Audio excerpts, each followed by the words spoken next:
হযরত উসমান রাদিয়াল্লাহু তাআলা আনহু বললেন, 1500 দিনার দিয়ে যদি তুমি আমাকে একদিনের জন্য ভাড়া দাও, আমি অবশ্যই তোমার এই পানির কূপ ভাড়া নিতে রাজি।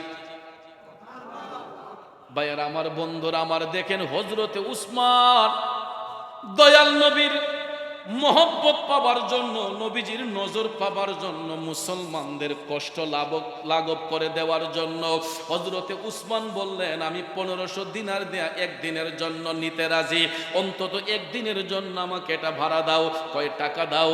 হযরতে উসমান সঙ্গে সঙ্গে পকেটে হাত দিয়া 1500 দিনার ইহুদির কাছে যখন দিলেন, ইহুদি টাকা গুনে দেখতেছে আসলেই 1500 দিনার। কয় ঠিক আছে, একদিনের জন্য ভাড়া নিলাম। ভাইয়ার আমার, বন্ধুরা আমার, হযরতে উসমান রাদিয়াল্লাহু তাআলা আনহু একদিনের জন্য ভাড়া নিলেন। ইহুদি মনে করছে একদিনে আর কয় টাকার পানি বিক্রি করবে, এই কথা বইলা সে মনে মহা খুশি। ওইদিকে হযরতে উসমান পানির কূপটা ভাড়া নিয়ে কূপের পারে দাঁড়াইয়া হযরতে উসমান মদিনাবাসীকে ডাইকা বলতেছেন, ও মদিনাবাসীরা, ও মদিনার মুসলমান ভাইয়েরা গো, আজকের এই দিনের জন্য এই পানির কূপ তোমাদের জন্য উন্মুক্ত। Voice of Reja, the Islamic content creator. বিসমিল্লাহির রহমানির রহিম।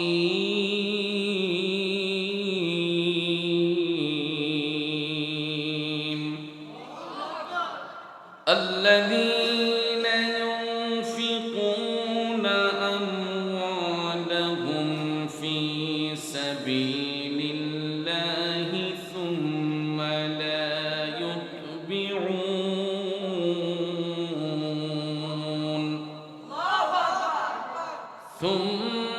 لا يتبعون ما أنفقوا منا ولا أذى لهم أجرهم عند ربهم ولا خوف عليهم ولا هم يحزنون.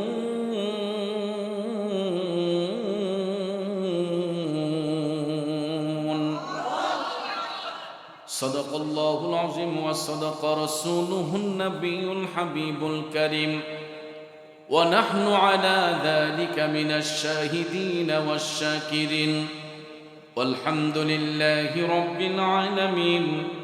ربي صل وسلم وبارك عليهم. উপস্থিত পাক পাঞ্জাতন সরণি নূরে মোহাম্মদিয়া সুন্নিয়া আলিম মাদ্রাসা ময়দানি প্রতি বছরে নিয়ে আয়োজিত আজিমুশান সালানা জলসা 2026 ইংরেজি সনির সম্মানিত উদ্বোধক সভাপতি, আগত ওলামায়ে আহলে সুন্নাত, মাদ্রাসা পরিচালনা কমিটির সকল সদস্যবৃন্দ, বিশেষ করে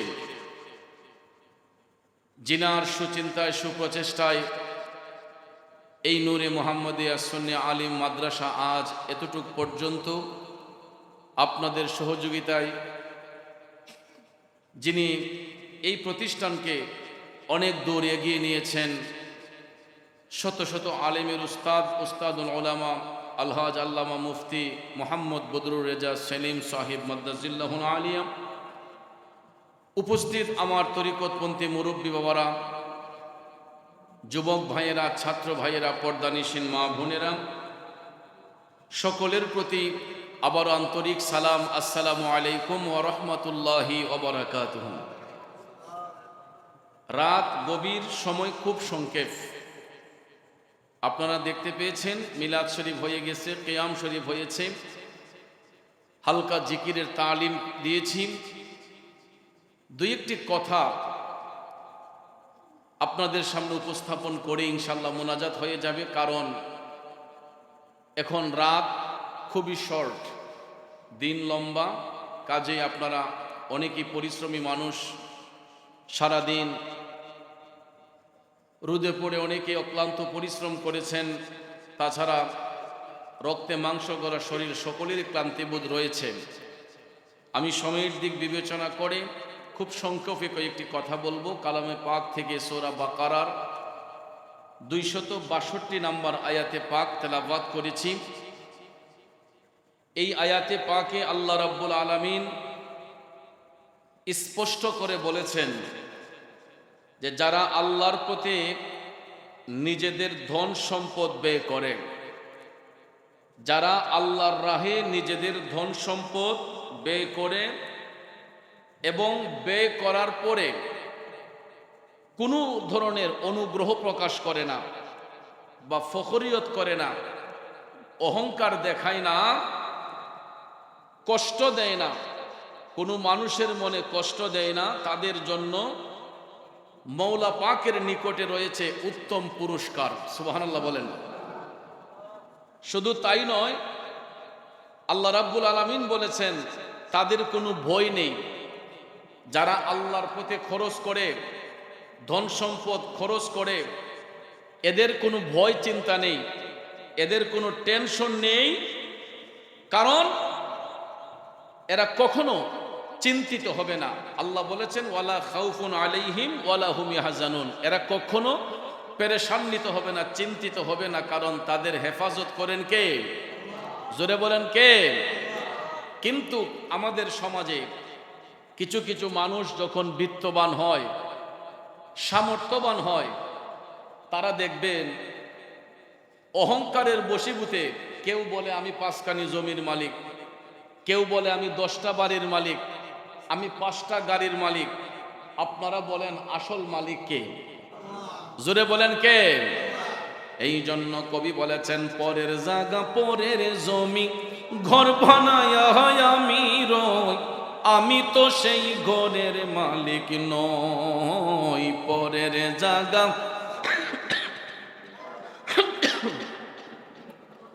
আমি তো সেই ঘরের মালিক নই। কথা বলেন ঠিক কিনা? সম্মানিত হাজিরিন, কথা সংক্ষেপ, আল্লাহ রাব্বুল আলামিন যাকে ইচ্ছা সম্পদশালী করতে পারেন, আবার আল্লাহ রাব্বুল আলামিন চাইলে সম্পদ কেড়েও নিতে পারেন। ঠিক কিনা বলেন?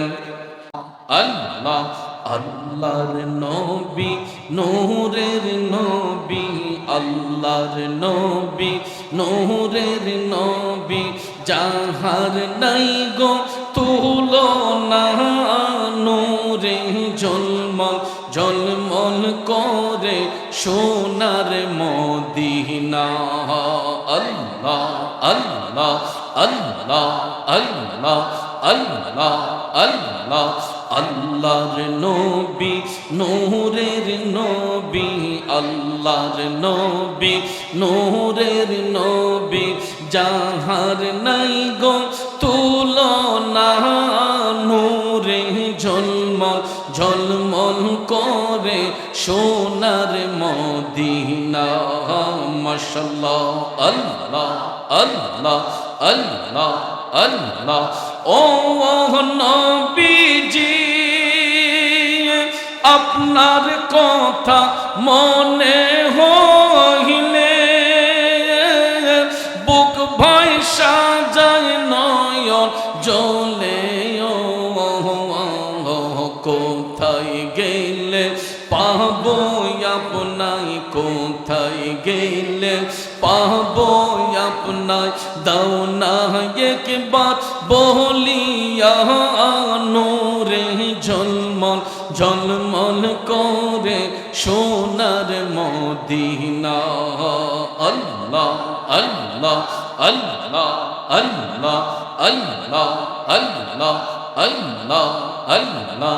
আল্লাহর নবী নূরের নবী, আল্লাহর নবী নূরের নবী, যাহার নাই গো তুলনা, নূরে ঝলমল ঝলমল করে সোনার মদিনা।